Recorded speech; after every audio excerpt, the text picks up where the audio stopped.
Hey guys, Becky here with Design Bundles, and I'm super excited to have you join me today because we have a really super cute project. We are talking about using printable iron-on transfer for lights, and we're making this cute wine bottle apron.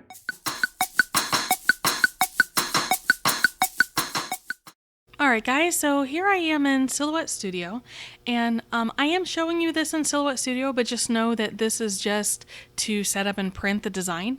You can just as easily do this in a different software such as Microsoft Word, Cricut Design Space, anything like that, but I just do most of my printing for design work in Silhouette Studio, so this is where we're at.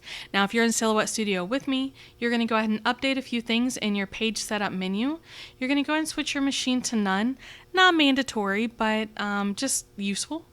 Cutting mat to none. And your media size, I am printing on a letter size sheet today, so that's what I'm going to use. And I can go ahead and turn it to portrait. That part's up to you. You can print portrait or landscape. Now another thing that I want to do is I'm going to come over here on my left hand side and I'm going to draw a rectangle. Now this is because before I started the video, I took my handy dandy tape measure and I measured out the available space on my wine bottle apron because that's what I'm working with today. Now of course this heat transfer paper that we're using is for lights, so I'm using a white apron, but you can use this on any type of light. Now obviously it looks best on white, but you can use it on any type of light fabric. Just know that if you choose to use it on like grays or yellows or anything like that, the color of the fabric underneath will affect the color of your printed design. So that's why it looks best on white. But where I'm going with this is I'm showing you a relatively small project today, but feel free to either fill up this page with other items, other printables that you will use in the future. Sometimes I'll just print multiple of the same thing. That way I will just have extras, but you can use this for t-shirts, you can use it for tote bags, you can just about anything. I've used it for wine bags before. Also, it works really best on like a polyester blend. Sometimes 100% cotton doesn't seem to take it as well. I'm not sure why, but I did notice that in the instructions also. So just something to keep in mind. But luckily what I'm using today, I've used these wine bottle aprons several times and they work really well. So to circle back around, I did measure it out and I'm looking at no more than 2.5 inches wide and 3 inches high. Okay, now let's talk about the designing elements we're working with today. I just opened a File Explorer menu. That way I can check out, I got my files in my Downloads folder. That way I can just drag and drop them over into my designing area. And I'm using a mix of a printable image and an SVG file. So what I can do is go ahead and set up my design. Now one thing I'm gonna talk to you about, make sure that your SVG file is grouped together. So let's move that out of the way. We can put a drag box around the whole thing and use our little shortcut up here in the top, group.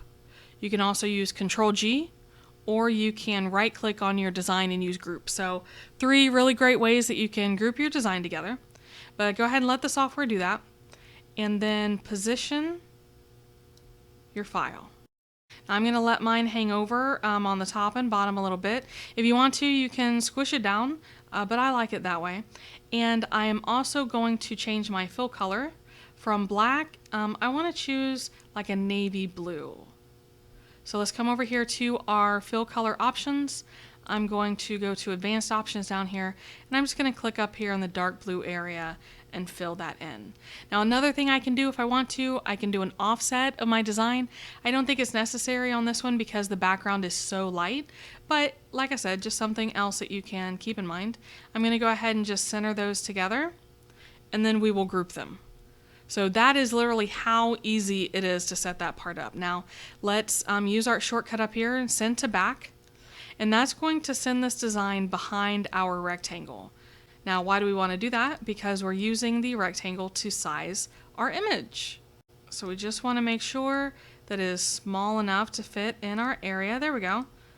Actually, that turned out really, really good. So once you're done, you can actually go ahead and delete the rectangle. It served no purpose other than for the sizing. And then I can position this. Now I do need to mirror it. I need to flip horizontally. And see, that's such I'm not gonna lie, that's such a waste of space, guys, to have the rest of this. What I'm going to do is I am gonna go ahead and just, I'm gonna print this out, but I'll be able to save the bottom portion to print again in the future. So it's not gonna be a total loss, but here, I'm gonna turn that just to give myself the best chance possible of saving the most. And I'm gonna go put that material in my printer, and then I will show you our project. All right, guys, so let's take a look at what we have here. This is our cute little wine bottle apron, and this is the little hat that goes on top. Really, really adorable, okay? Now, with this project, like I said, it works really good on these white fabric items. This is our print. You can see it did print in the top corner. And I'm just going to trim this by hand. Now guys, this works well because this is actually printed on a transparent background. What that means, and the reason that I didn't show you, first of all, make sure your ink is dry. I didn't show you how to do this with print and cut because for most projects it's not necessary. I've used it on these wine bottle aprons before, and I can just as easily, it's actually quicker for me to trim by hand than it is to set it up as a print and cut. You don't even have to get too incredibly close. I'm getting close because my design is pretty close to the actual designable area. So I don't want to run into any problems there. But I mean, really guys, it's so easy, and that's why, I keep saying that you don't have to have a cutting machine to make these projects. So you can see I got pretty close around the sides.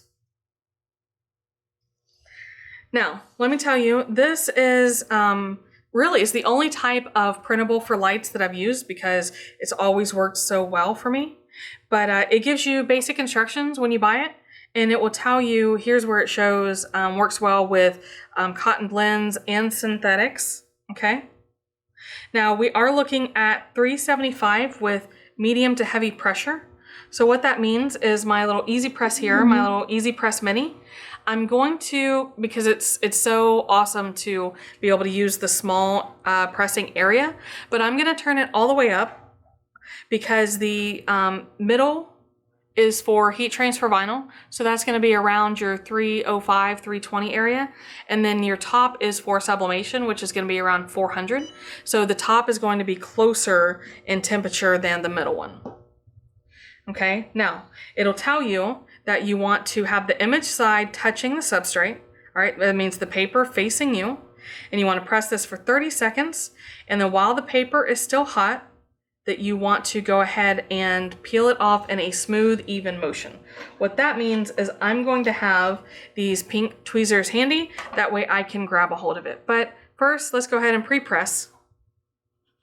All right, we want to get our wrinkles out. I go ahead and iron down all the creases because I really don't want to do that after I press the project, just in case. Because if you come back in and press over the iron-on material, it could definitely mess it up, all right? So just go ahead and give it a good press. Now, if you're using a regular heat press, that's okay. Throw this in your heat press, but you may want to use a pressing pillow. See how you have these seams and you have the pocket? All right, those areas can interfere with your project and getting a good seal on that design. So let's go ahead and put this into place. And, just call this the nervous Nelly part of me, but I still use my Teflon sheet. But I'm just gonna use a little corner to cover up my design, and I can still see a little bit of the paper. So now I do have to count, all right? So I'm gonna give it the medium to firm pressure. And right now I'm just trying to tag it down into place, but I am gonna count to 30 seconds and then I'll move it up and do it for 30 seconds again. Okay, so I can see I got one little area right here that I didn't get real well. So while it's hot, I'm just gonna grab onto the edge. Peel it back in one smooth motion. All right, guys, that is how easy it is. And I'm trying to give you a close-up because you can see that you absolutely, in my opinion, for a project like this, you cannot see the edge where I cut it by hand. All right, so even if I had cut a square, chances of you being able to see it are pretty slim. And I got really good colors because I used it on white. And I mean, what else is there to say? Kind of the proof is already there. And hopefully you guys will enjoy using it also. So guys, isn't this one of the cutest projects you've ever seen? Now, I really love making these. I've been making them for years, and almost every single time I come back to them, I really love using this printable for light transfers. So it's a really fun project. It's a really fun product to use, really simple and easy, and you can use it with your regular inkjet printer. So if you guys have any questions or comments, definitely leave those below. I love hearing from you. And of course, make sure you subscribe to the channel, share with a crafty friend. If you learned something, make sure you give it a like. And you know, I just really appreciate all the support that you guys show for the channel so we can keep bringing you these videos in the future. So thanks again, guys. I really appreciate it, and we'll see you again next time.